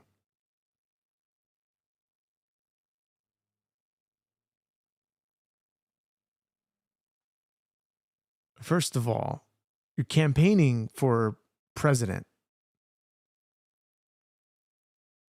I didn't know it was common to be seen drinking alcohol for interviews so people can vote for you. I must be ignorant that is an excellent tactic, a way to get people to love you more. To, I don't know what. Want to vote for you more. Here we go. Okay, I posted a video about men not liking me. And the comment section is just absolutely frying me at the moment. But the amount of people that brought up my nose ring is wild. And then someone said I look like a Democrat because of the nose ring. So I'm taking it out. I just want to see, because I don't take this thing out. I just want to see. Oh my god, my light is so bright. I have a feeling I'm not going to be able to put this back in. And oh my god. Oh, I got it.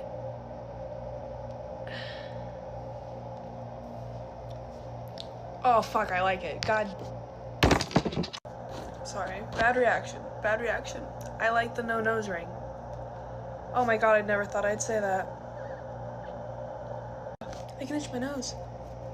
I still have that though. Ha. I just found that to be absolutely hilarious.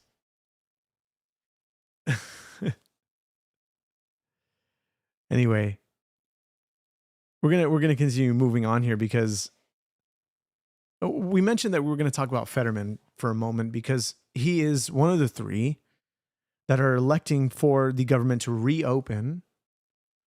I mean, he's most certainly come to his senses. He's somebody that may be switching sides. Who knows? But he has said in an X post that he's still. She just became a conservative. Oh boy, dead man, you're funny, dude.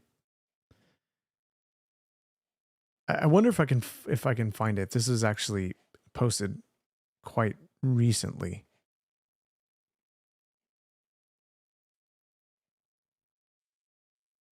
Yeah, here we go. I'll show you this post and then we'll go to his actual comments. Okay, so this is Senator John Fetterman saying just 3 days ago, as of now, I'm a Democrat. I voted yes.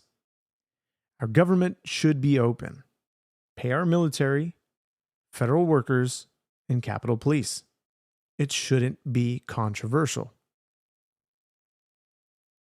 And then he goes on to share an image from the New York Times. Democrats block federal worker pay bill as shutdown drags on.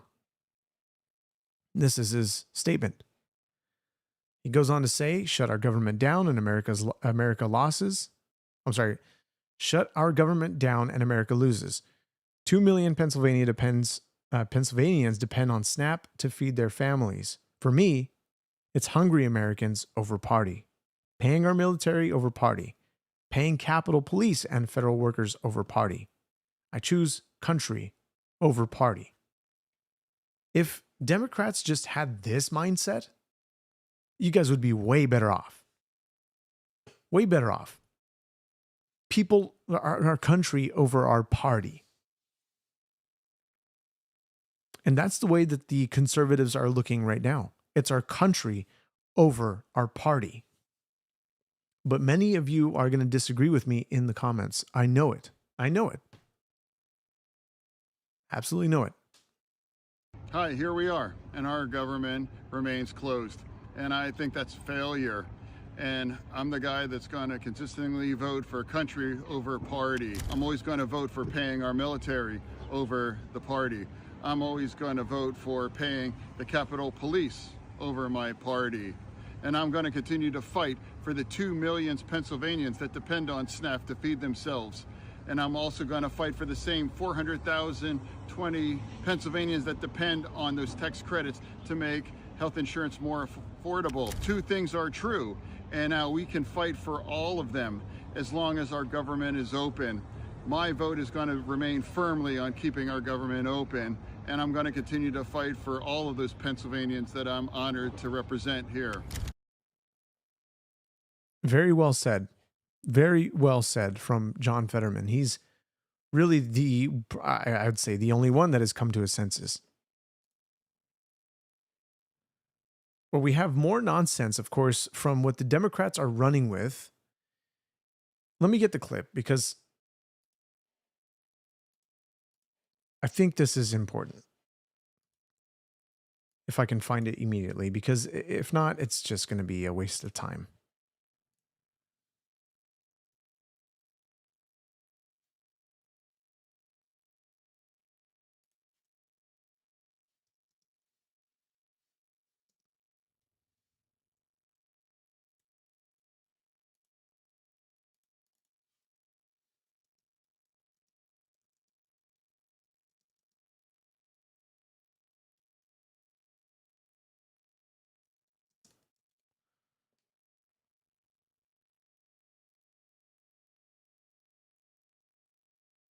The left is running with this.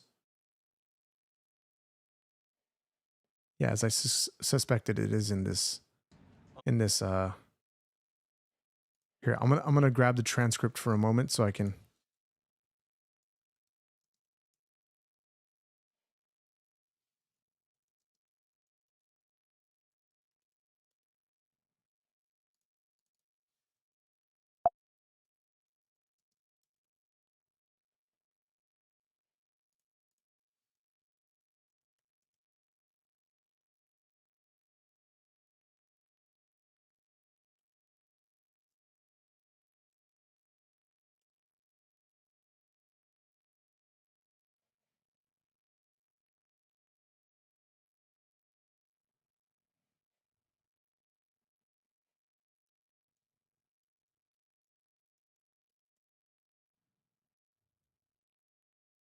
Here we go.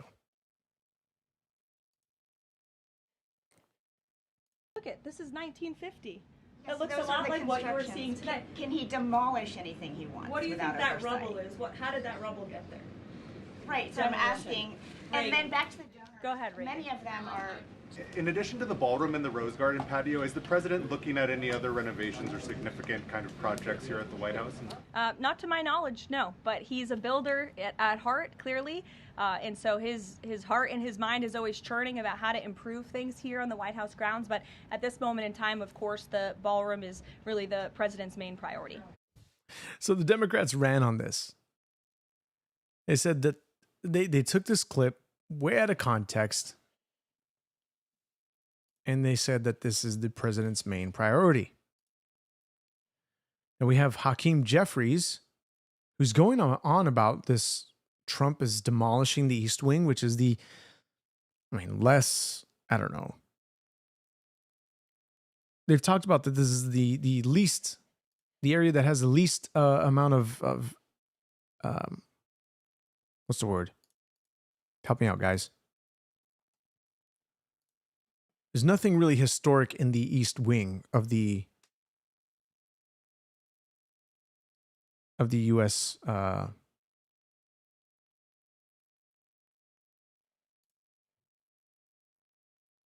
Where they're building the ballroom. Okay, let me play this clip here.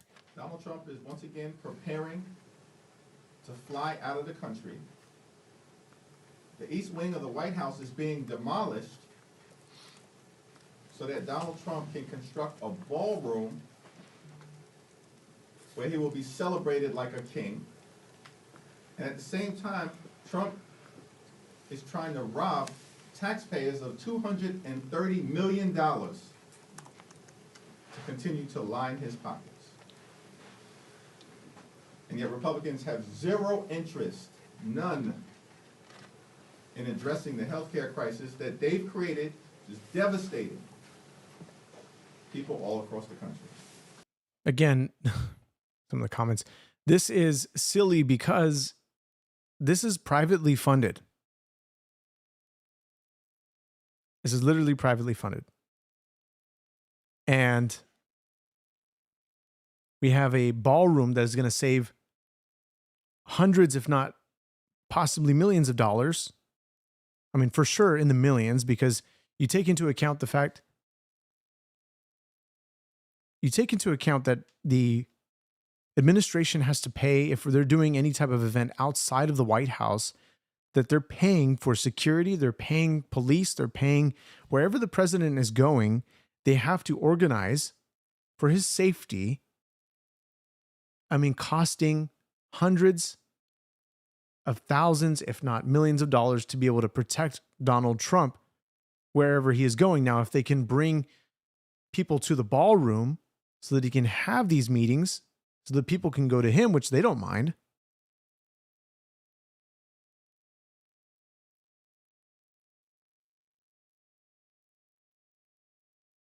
then this is obviously more safer and more cost effective to build something of this sort. So it's saving taxpayers money. But here's also a CNN report from 2010. 376 million White House renovation during the Obama administration. It says, where was the Democrat outrage then? Sounds like they're building another wing to the White House, but we appreciate you keeping your focus. You can't even imagine, TJ. It's going to happen for the next 2 years. All of the banging, the jackhammering, the dust, the confusion, the noise of all places to do construction is happening right here, the front lawn of the White House. It's a 4-year renovation project. Estimated cost, $376 million. Sounds like they're building. And they'll say, Trump can't do this. It's funny. Now, we've got still other stuff to cover, but the last that we're going to touch on here in a moment is Zohran Mamdani being asked to denounce Sharia law. And so this is the post here saying not only does he refuse to denounce Sharia law, he pretends he has no idea what it is to avoid the question. Mamdani is a practicing Muslim. Islam tells them to lie to advance takeovers. Now that's their comment on this video. Sharia law. What does Sharia law have to do with this? You denounce it, though. I'm asking you. I am running. I know, but I'm like, that's the point. If you're going to run for mayor, you have to denounce it. You denounce that. What is Sharia law? I come from a political tradition Donald Trump describes as the enemy within. We came here to remake this state in the image of our people. Police think about Zohran, because I know that's like a little contentious. What they think. You're a city employee. You get told what to do. Shut up. When did you get an opinion? That's their mindset. Shut up. You're a city employee. Shut up. You're just a citizen of New York. Shut up.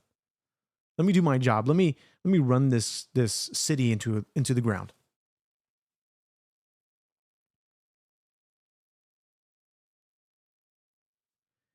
We have so much that is happening in this world, so much that is happening that we are looking abroad, we're looking domestically. We're seeing so much, even when it comes to the UK and the types of actions that they're taking against their own citizens. For example, like this man, Josh, who is from the UK,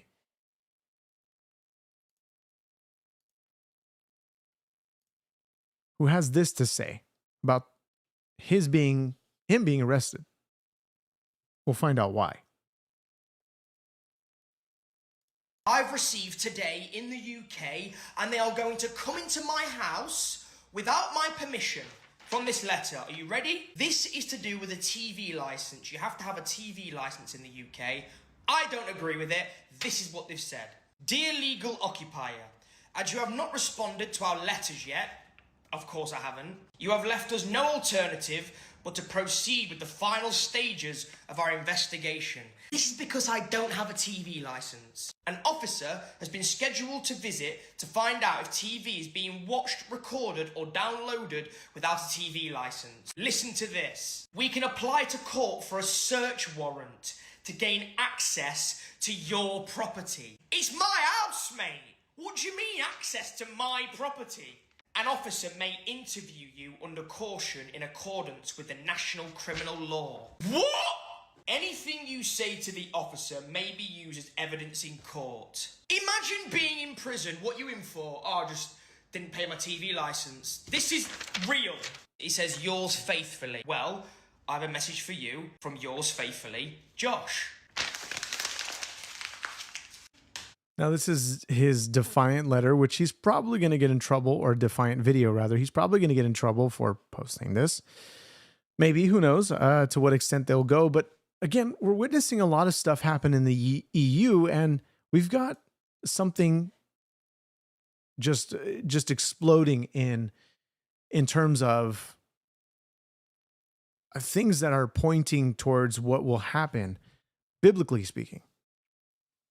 The EU biometric border checks begin today for non-EU travelers. This was posted on the 12th of October. But the system now requires all non-EU visitors to register their fingerprints and facial images when crossing into Europe's passport-free zone.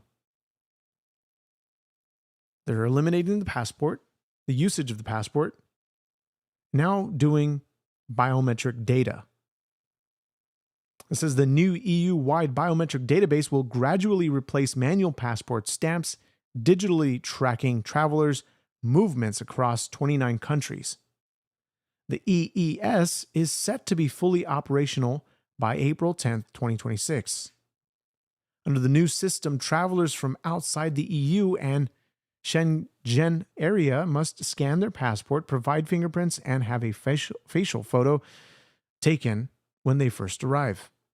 These details will be stored for 3 years, creating a digital record linked to each traveler's identity and passport. So far, it says children under 12 still need to register, but only have to provide a photo. There are no fees for the EES registration.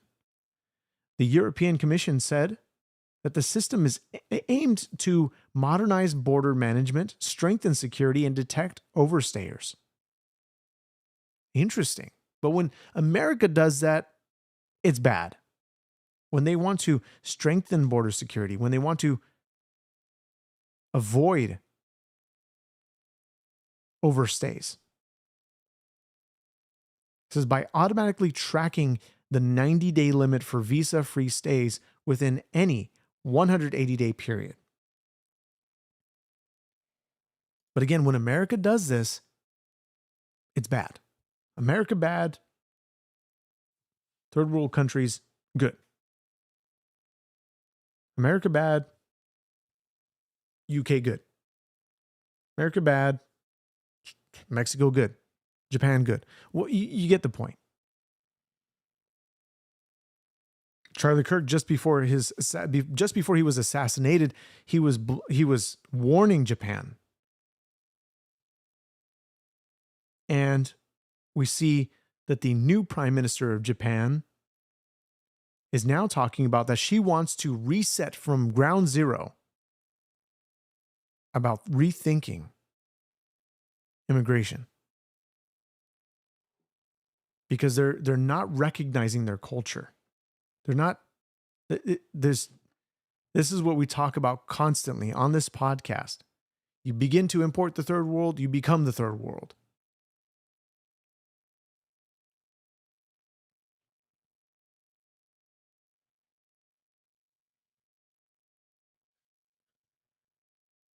This is moving towards a fast and hard push to have biometric data stored on, across not only in Europe, but across all governments at some point. Biometric technology leading to what will eventually become the technology that paves the way for the implementation of the Mark of the Beast. This is something that is probably still a whiles away. Probably something in the future that could be a couple of years from now.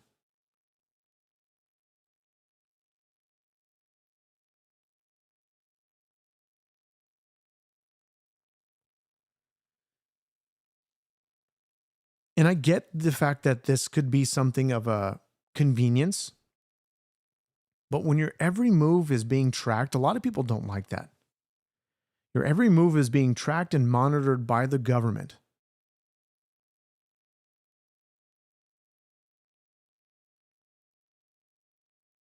And now you have essentially no privacy at all. They want to know where you buy. They want to know where you sell. They want to know where you travel to. And they want to know who's not compliant. So they can, what will eventually happen is the beast, the one they create the image, they're allowed to give breath to the image of the beast. What do? They give breath to the image, and those who would not worship the image of the beast, both small and great, free and poor, or free and bond, free and slave, rich or poor, all of them are caused to worship the beast. Now, this is not something that they're going to do unknowingly. They're going to willingly worship the Antichrist. Because despite all of the plagues that come during the 7-year tribulation, despite all of the judgments that God brings, they continue to harden their hearts and they continue to blaspheme God, shaking their fists at God.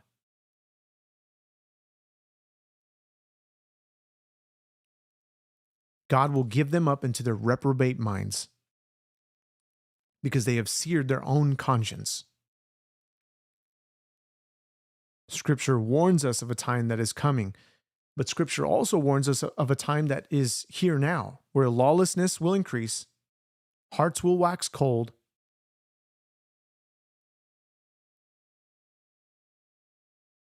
and the love of many will grow cold.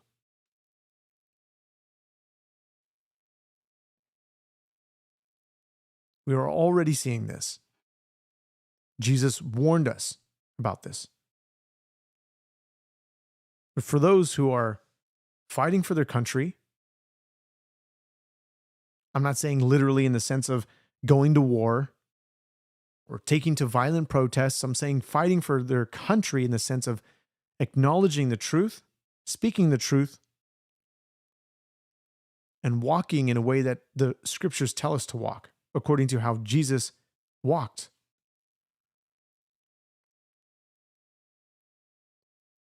We are to be people, citizens of America, citizens of UK, citizens of Canada, you name it.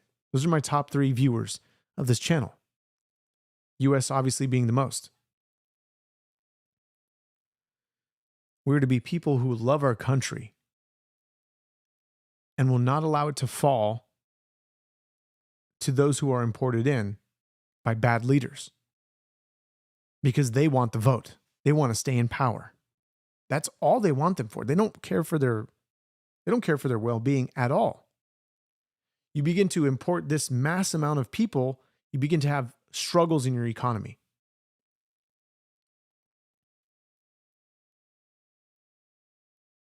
It begins to tear your society begins to tear itself apart. It's not sustainable. And I think for the sake of comedy, I think a lot of people will maybe love this. I don't know. I'm going to have to get it onto my computer here. And this will be the last thing that I show. But I think it'll be funny.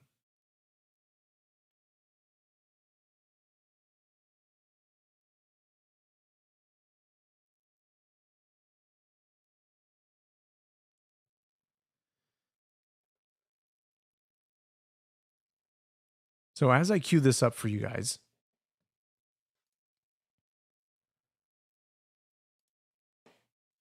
AI is getting incredibly, it's getting scary.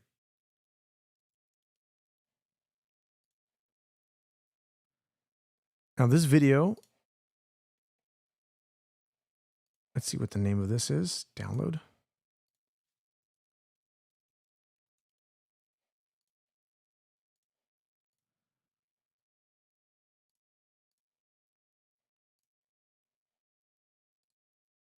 This is funny, dude.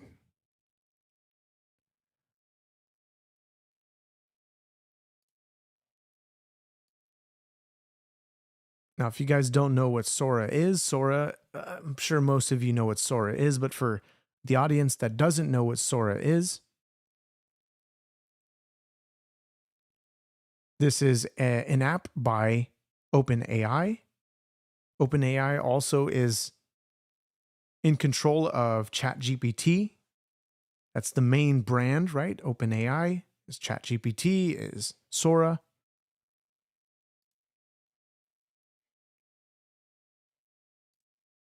And this app here, you can generate images, videos. As I play this for you, I think you're going to find it pretty hilarious. Here we go. This part of the live show is AI generated. A lot of you say that I'm AI generated. I'm not AI generated. Let me play this for you, and I hope it plays the sound. Another scandal rocks former President Trump as investigators reveal fresh misconduct. At the same time, President Biden is widely praised for his steady leadership.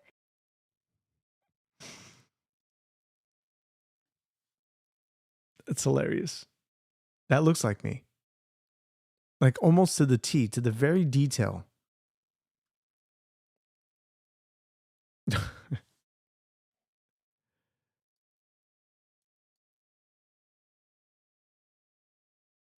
Here, let me see if I can bring this just in a solo so you guys can see it.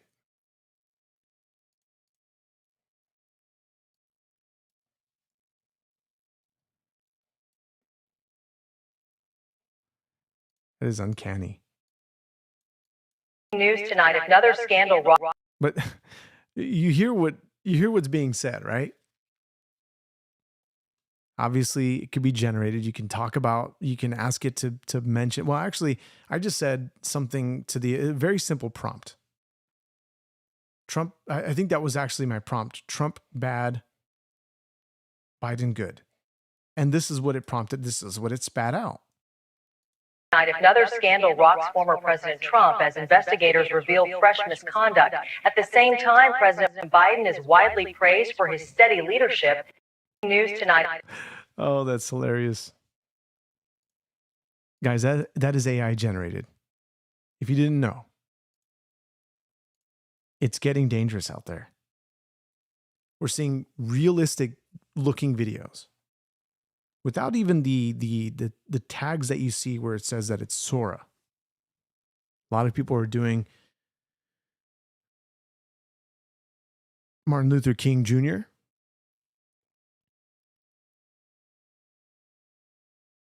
History can be changed. Essentially, these videos being posted online, they'll think that Martin Luther King Jr. actually said these, statements.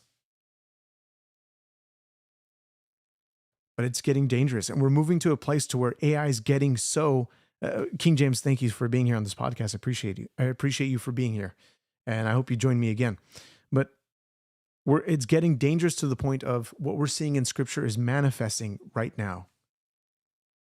Deny it all you want. God will only cause your heart to be hardened more than you're already hardening your own heart. God's word is true, and God's word will stand the test of time. Guys, I want to thank you so much for being with me on this podcast. If you guys enjoyed what you guys saw or heard, you can get this podcast, you can subscribe, you can like, you can support this podcast in those ways. Of course, by membership or by super chat. I appreciate you guys for being here. If you guys want to continue the chat and your debates in the comments below, please feel free to do so. I'm going to leave the chat open so that you guys can do that and finish up any conversations that you guys are still having, at least for the meantime. Otherwise, I want to appreciate you guys. I want to again say thank you to you guys for those who are here to discuss, to talk, and to debate. So, guys, again, thanks for being here. I'll see you guys in the next one. Peace.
Zohran.